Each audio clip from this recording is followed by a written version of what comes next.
Welcome to Serenity is Addictive, where we explore the benefits of 12-step spirituality in depth. Let's get ready to dive in deep into this next episode. Welcome, everybody. We're back, baby. Back with a vengeance. Catalina, how you doing? Good. We have exciting news to share with everybody listening. So I don't know if you recall, but we had talked about wanting to have a baby and accepting that we weren't going to have a baby and just enjoying our nieces and nephews and other kids in our family. And out of the complete blue, we actually got pregnant. And so that's where we were away for a little while because we were busy having a baby. And so we had a little girl, and she's fantastic and healthy, and we're super grateful, and we're trying to get back in the groove of our podcasting again. Yeah, exactly. Having a baby is an amazing experience, and it's no joke as well. Makes you need the steps even more. But we're excited. I think we left off with step 6. We're entirely ready to have God remove all these defects of character. And today we're going to do step 7. Humbly ask God to remove our shortcomings. Do you want to open up, Catalina, or you want me to? Go ahead. All right. Yeah, I think, step 6 and 7 in some ways go together. I think for me, and I'm just sharing my experience, one of the things that really helped me, and I probably mentioned this in previous podcasts, was a book called Drop the Rock. And then there was another book called Drop the Rock, The Ripple Effect. And the first Drop the Rock, it basically talks about how to live step 6, 7, 10, and 11 on a daily basis. And that was a game changer for me. Instead of seeing the steps so sequentially, like, all right, I'm going to do step 1. Now I'm moving to step 2. Now I'm moving to step 3. All right, I got to do my step 4. Oh, I got to do step 5 and share with the sponsor. Oh, here are my defects. Okay, I'm going to ask God to take them away. All right, I got to make amends. Instead of so sequential, step 6 and 7 tied in with 10 and 11, which we'll get to and have our own podcast on. But, 10 is taking inventory when we're wrong, promptly admitting it. But I think it's more than that, at least for me. It's about being aware. Where am I? How connected am I to my higher power? And with my higher power's help and the help of others, how blocked am I? Because if a real quick recap, at least in my experience, like step 1, I'm admitting I'm powerless. And step 2, I'm also saying my life is unmanageable by myself.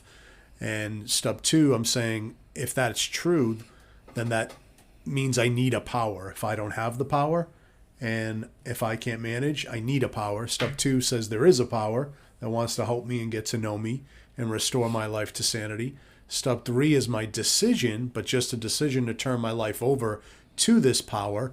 Step 4 is the beginning of looking at what's blocking me from that power. What is blocking me from the power that is just like the sun? It shines on every human being, and it's always shining, but I have the potential to have some blockage. And I get to share that with the sponsor. We identify what those things are, and some of those things can be my shortcomings, my character defects, things that aren't serving me well. But then I ask God to take them away, and I practice, contrary actions.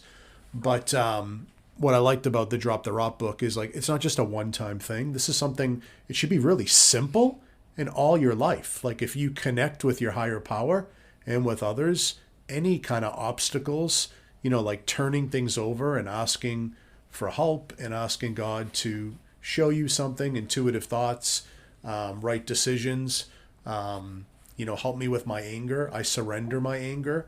I surrender my right to resent this person. Help me treat them with tolerance. Help me to have boundaries. Like, asking God for help. Humbly ask God to remove shortcomings. So when I get into any kind of disturbance, I have a power I can go to instead of just like one-time thing. Like when I got married, I didn't just say to my wife once on the marriage day, like, I love you, and then I never say it. Hopefully I'm saying it a lot. And we talk a lot. I didn't just talk to her that night, and now I never talk to her again. So that made it real for me. and experiencing, getting like little deliverances, little insights, intuitive thoughts on a daily basis, I think is really badass as well. So I've done a lot of talking, Catalina. You're the expert. You know, you're Roy. Yeah. You're Roy K. Etta. I mean, well, I mean, Bill Wilson Etta and Dr. Bob Etta. Not No, quite. I'm kidding. But yeah, I don't know. What's your deal with Step 7? What do you like about it? What works for you? And I mean, I think it's a really simple step, but it's profound. In that, all you're doing is literally asking God. I mean, and if you look in the big book, there's a prayer that they recommend that essentially says, asking God to take your defect of character away so that you can be useful to him and useful to your other people on the planet, brothers and sisters, whatever you want to call them. And it's interesting though, and I like this prayer because it goes to giving your good and your bad to your higher power. And I think that that's something that, I don't know, maybe other people didn't grow up with. I didn't grow up with giving kind of your defects to God. I grew up with giving your good stuff, the stuff you're proud of. And you might confess your sins, but it's not the same as giving it to God, right? You're bringing something to him for like forgiveness because you feel like you're this awful person. But I think that that's a really interesting and distinctive thing about this step. And it really goes to the truth that God or your higher power wants all of you. He doesn't just want the good parts or what we call the good parts. He wants everything. And I think that that's really important distinction because I don't know. I didn't learn that growing up. I don't get that in a lot of theologies. It's a lot about, try to be perfect and try to be, the best version of yourself. And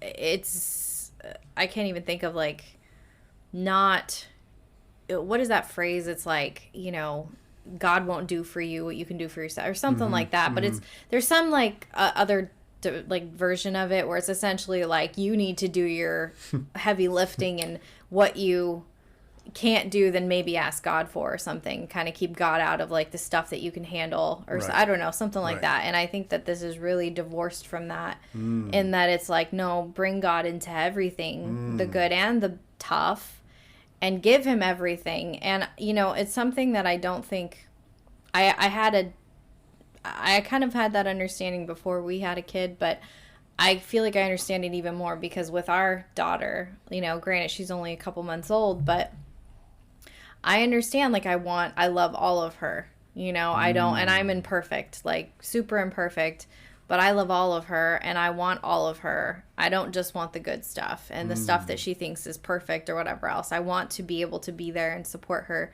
with the things that are difficult or challenging or whatever else. And I mean, again, I'm a super fallible creature who, can probably not help with a lot of the stuff, but God can help with everything. And so it makes sense as like a father or a mother or, creator, whatever you distinguish God or your higher power as, I think it's just a really important but very subtle distinction that it brings up that you can miss if you don't pause for a second and focus on.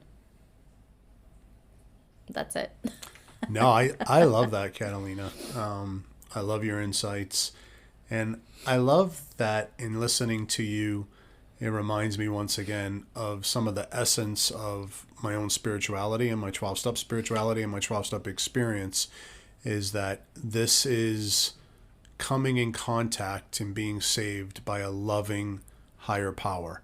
Whatever a person, as you mentioned, wants to call that higher power, even if you don't want to call it a specific name, like this is a loving God. And I probably mentioned in the past, like I remember having a therapist who was a 12-step guy, and he said, like, what's the most important thing of step 3 is that this higher power cares for you. It's not this wicked, evil thing. Yeah, it even says that, Yeah, right? It's the yeah. care of God, which again it's such a subtle thing. You can miss right over it because it's one word, but care. not under the responsibility Right. of a higher power, Right. Right. a care. The Right. care of a higher power. He cares, you know? Right. And there was a monk who passed away, a spiritual teacher, but he did a lot of work with 12 steppers, and his name is Father Thomas Keating, and he says something beautiful. He says, God or a higher power is closer to us than we are to ourselves. And he says that this higher power, this God, is so loving and so wants to help us in every way imaginable that he actually will adjust, God will adjust itself, himself, herself to the particular needs of the person. And one thing I like to remember, and sometimes I'll do something called a renewal call with some other guys, or just we'll talk about the steps, and we'll say to each other, do I believe, this God wants to help me as much as I will allow him to?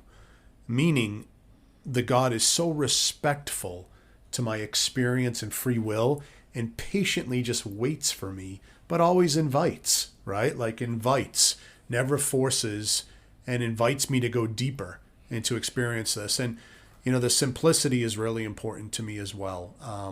When I don't take this program simple, one of my shortcomings is analysis paralysis, morbid reflection, future tripping, overthinking, shoulda, woulda, coulda, like that perfectionism. And it's really when I do that and I fall into that, in some ways, I'm taking my will back. I'm saying I'm in control again. And not to say that I don't do anything when I live a more surrendered life. I still do things, but that burden's not there. It's much more living in the flow. And, you mentioned the prayer, Catalina. I'm just going to say it because it's the Step 7 prayer. And it's in the big book on page 76, the big book of Alcoholics Anonymous. It says, "My Creator, I am now willing that you should have all of me, good and bad. I pray that you now remove from me every single defect of character which stands in the way of my usefulness to you and my fellows. Grant me strength as I go out from here to do your bidding. Amen." You just made me think of something else too. Yes. Another little subtle thing that I love about this prayer for this step is the line that says, remove defects of character which stands in the way of my usefulness. So it doesn't just say remove every single defect of character, make me perfect. It says remove what's causing problems, what's a blockage, what's standing in the way of me being useful to you. And I think that sometimes people think and have expectations that when they go through these steps or when they do this prayer, that their higher power is literally going to just remove all their defects of character or make them perfect. And if that hasn't happened, like it doesn't work and it's BS or, whatever. And it's important to realize that we're asking God to remove what's causing problems, what's in the way, what's an impediment to our ability to do what he or she or they wants us to do. And I think that a really good example of this, goes all the way back in the Bible, right? What is it, like St. Paul or whatever, who says, like, he has a verse where he talks about, the thorn in my side and why won't you remove it from me? And he's like all irritated about it because he sees it as an impediment because it's an imperfection. But God says, no, my grace is enough for you. And so God actually keeps it there. Now he talks about for his humility, which could very well be true because we know St. Paul was a bit of a pistol. But for all of us, I think that's really important that, like, it even says, again, I'm not trying to go Bible thumping today, but it says in the Bible, like, God's ways are not our ways. And so when we think of what is an impediment versus what he sees as an impediment, I think that's very possible it could be different. So what I see is, like, why wouldn't you take this away? Why wouldn't you, this is standing in the way of me doing whatever it is I see that I think I'm supposed to be doing, and he doesn't. Well, I think that's a pretty darn clear answer to your prayer saying, nope, I think my grace is sufficient for you, and I have a really good reason why this is still there. And I've heard really cool stories in meetings and in conversations with other people who are doing the 12 steps who talk about character defects who have plagued them for a long time, And then out of the blue, they just go away. And it's kind of like this, well, whatever that purpose was for that character defect has been served, and then God does remove it. So it's really interesting. And some character defects you might take to the grave because they're meant to, they're going to serve a purpose for your whole life. So I just think like it's really good to remember that just because your defects don't disappear doesn't mean that you're not asking your higher power or you're not doing your part. The answer might be just like when we ask, I think when we pray for things and we don't get them, I think that's God's pretty clear answer of no or not right now. It doesn't mean that you can't, that he's not listening. And we often can think that. And I think this is an example of that as well. That, I don't think that is the case. He knows what he's doing. And a lot of the underlying the underlying muscle that these steps build as you walk through them is trust in your higher power. And this step is another demonstration of like trusting that he knows what he's doing. And if he's going to leave you with a character defect, there's a reason for it, And I also think it's a good reminder as well that and I think you were talking about this, you don't just pray this prayer once or give your character defects to God once. Like you do it as many times as you need to. And maybe that's 5 times or 100 times or 1,000,000 times or every, 30 seconds of every day. But like even that surrendering and that giving to him is building a relationship with your higher power. Instead of I go and ask for something once and then I forget about it. That's an errand boy. That's me ordering DoorDash. That's not like, that's not a relationship, right? That's somebody, I'm asking for something and they deliver it and the deal's done versus that having to go back. So sometimes I think those character defects, even just from the standpoint of requiring you to admit that you have something you can't fix on your own, that you have to constantly go to your higher power for, is a benefit in of itself. Yes. So beautifully said, Catalina. And what's beautiful is everything you said appropriately applies to step 7, but also even to a particular addiction as well. So, this is like shortcomings, character defects, problems, anger, resentment, fear, toxic shame, trauma, pain, adult children issues, whatever it happens to be, right? But also to particular addictions, like going back to, I love how you mentioned the St. Paul story in the Bible. Like, he's like, take this thing away from me. I prayed 3 times, like, get rid of this thing. It's causing me so much problems. And like you said, God says, no, my grace is sufficient for you. My power will work through your weakness. And there's something in our littleness and our powerlessness. It is because of our littleness, because of our powerlessness, because of our own unmanageability that we get to be open to receive the power coming in. I am not the power. And I love how you mentioned the prayer says, I'm willing that you should have all of me, the good and the bad. And sometimes I add when I say this prayer, like, God, help me to love and accept all of myself, the good and the bad, and other people I come into contact with, the good and the bad, because nobody's perfect. We all have flaws and imperfections, and we always will. And I love how you say, and this is so true, what you describe, I've experienced in my own life. It's happening on God's timing. And sometimes he wants to show me a lesson, and he allows me to make a lot of mistakes. As a recovering perfectionist, I used to falsely believe God never wants me to make mistakes, but it's just not true. And, sometimes the more challenges I have, the more I have to rely on God. When everything's working out perfectly for me, the less I have the need to rely on God. And I have a huge ego. So in some ways, I could be really grateful that I have addictive behaviors, addictive tendencies, addictions, character defects that humble me to remember that I am not the Almighty. I am not the power. The power's child. I'm his beloved child. But and then that's the other thing. I wasn't made, I believe, to walk and go it alone.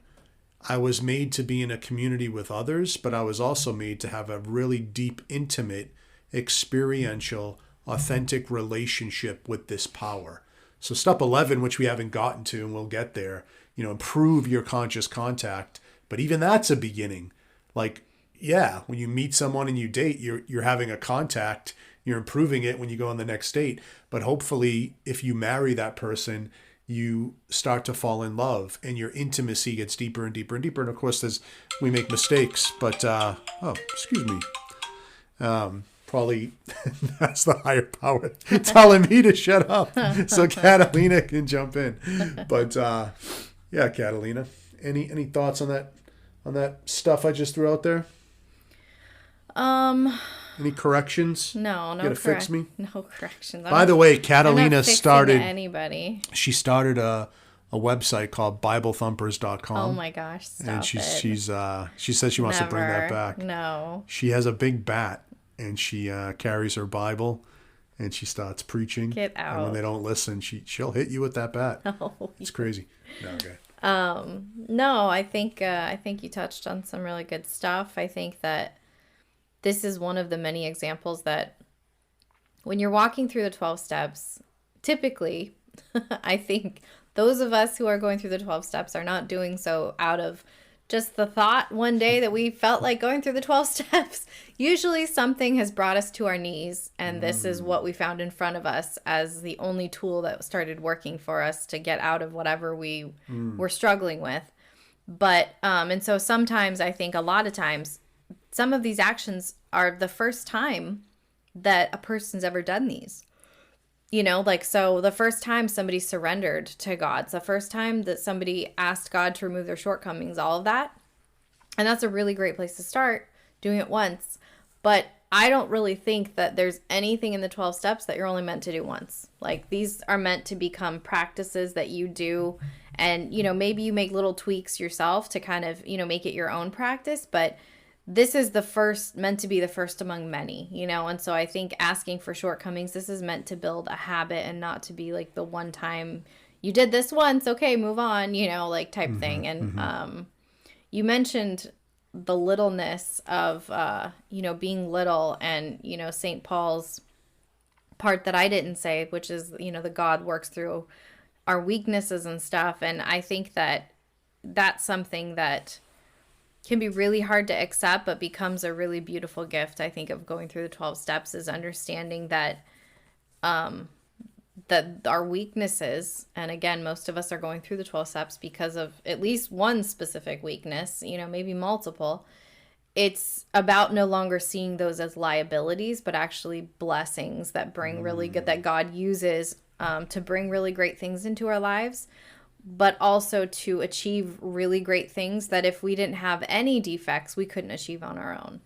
And I think I love that idea of that littleness because it lets me be God's kid instead of my own God. And I'm not really very good at being my own God or anybody else's God, but I'm relatively decent at being a kid, at his kid. And so I think that that's great. And I'm there's a Catholic saint called Therese of Lisieux, who is a French saint that lived, I don't know, 1500s or something like that, somewhere around there. She's also a doctor of the Catholic Church, and her nickname was the Little Flower.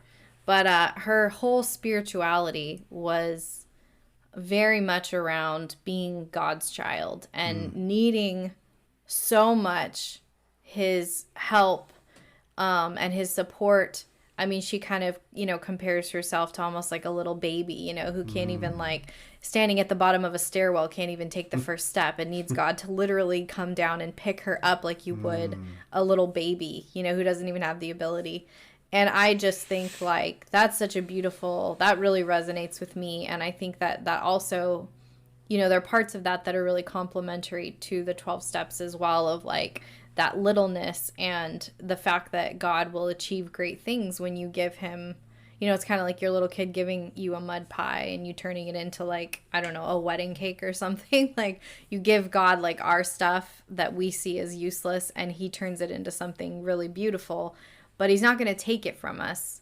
We have to give it to him willingly. And I think that that's where the step is trying to bridge that gap between like, all those defects are not always bad things, or always, if you give them to God, he can turn them into something beautiful. And building that relationship with your creator, with your higher power as an intimate relationship. So again, whatever you see God as, it's building that intimacy with that higher power. Beautiful. I love it, Catalina. I want to read a couple quick sections from that book, Drop the Rock, and I want to hear your reaction because I haven't shared this with you prior, but I think you'll like it, and I think it touches on a lot of what we said and maybe goes a little deeper in some areas. So it says, quote, God uses our defects and our assets in many ways to accomplish his will. Is there a fast track to spiritual perfection or progress? Question mark. It is important to get over and beyond the false pride of getting rid of character defects a central focus of our lives.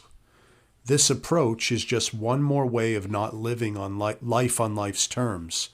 We get into life and do the best we can with what we know. When we truly know better, we are willing to change. In the meantime, we live life. I need to accept being human and fallible. Self-acceptance is more important than self-abuse. I cannot abuse myself into spirituality by shaming and ridiculing myself. I cannot open a flower with a sledgehammer. Only God opens flowers. Your thoughts, Catalina? I mean, yeah, I really like it. I agree with it. I think I'm probably going to get a lot of weird comments, from people or people who think this is a bit strange. But the older that I get and the more that I dig into all sorts of different spiritualities, the more that I feel like the closer that people, and I'm talking about every religion, Buddhist and Catholic and Christian, and I can't even think of others, but I know we've looked at other ones. The closer that you get to God, whatever that God is for you, the less the focus is on like sins or mistakes or whatever you want to call them, the more it's about something so much deeper, and it's like, I mean, we have a daughter, and I mean, if our relationship was based on her and me counting her mistakes and keeping track of them in a list, like we wouldn't have a relationship. So it really doesn't sound that crazy to me that God is like, yeah, I don't want you to like just make mistakes, like you don't care, but like we try to like do better, but like really that's not it. That's not the point. That's not the purpose. That's not the core. That's not going to sustain you. That's not going to fulfill you. That's not going to keep you. That's not going to give you all the fuzzy warm feelings of spirituality that you hear about people getting. It's not about doing that. And when you focus on that, it really turns into like a pride thing of like, I'm so good because I, stopped doing this, or it becomes about me instead of about a relationship. And I think that, that talks a little bit about it where, yeah, you obviously, like I said, you don't want to go around willy-nilly just making mistakes like you don't care, because they do matter and they do make a difference in our lives, but that's not it. That's not the root. That's kind of peripheral. That's not the bullseye. The bullseye center is the relationship aspect. And I think that what you hear in all the different religions as well is various ways is that the more you concentrate on the relationship with your higher power and the relationship, the symbiotic relationship with your fellow man, and probably the planet, I mean, nature and animals and all that stuff, the more that those mistakes naturally start correcting themselves and becoming less of a, like you do them less. But the more that you focus on them, the bigger they become, the more difficult they become. And so it's kind of a weird dichotomy of that passage that you just read talks about, which is it's not about that. And I think so many people, myself included, we just get so focused on the right and the wrong of things. And it's like, it just doesn't matter as much as we think it matters. The relationship piece, the humanity piece, is so much more important than the right and the wrong. I mean, many wars can you think of off the top of your head right now in the next 10 seconds that were quote unquote religious wars, that were wars from people?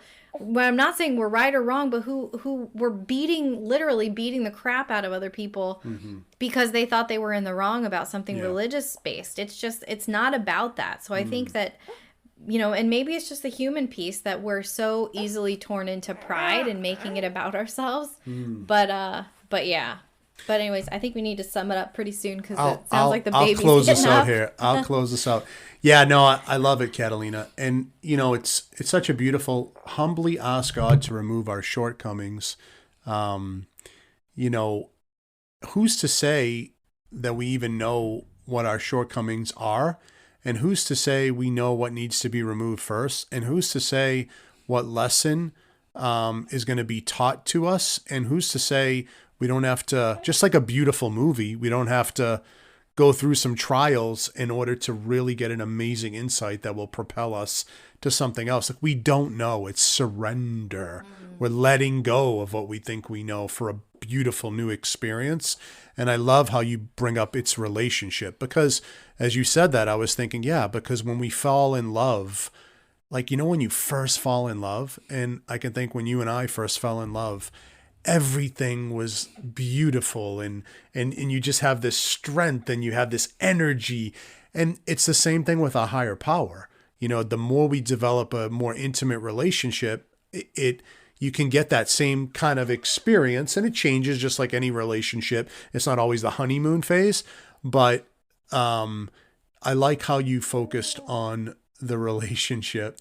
And one thing I will say, that a prayer I've been saying that I think applies to step 7 is I've been asking my God, like, God, help me in 1,000,000,001 ways, especially in the ways I don't even realize I need help. And that last part, the billion means I need a lot of help. The last part also says, like, in what I don't even realize, because I don't know what I don't know that I don't know. And I could waste time focusing on this 4 things that I think need to be improved when I'm missing something due to blind spots, et cetera, et cetera. So, I think we did it, Catalina. You feel good about it? I think so. I think we're good. Awesome. Well, thanks so much. We'll be doing the remaining of the steps, and then we'll have some special stuff as well. And we look forward to this year, the end of 2022, and then the new year, 2023, for what's in store for Serenity is Addictive. Have a good one, everybody. Thank you so much. Thank you for listening to Serenity is Addictive. Until the next time we meet, keep trudging your road to happy destiny. Peace.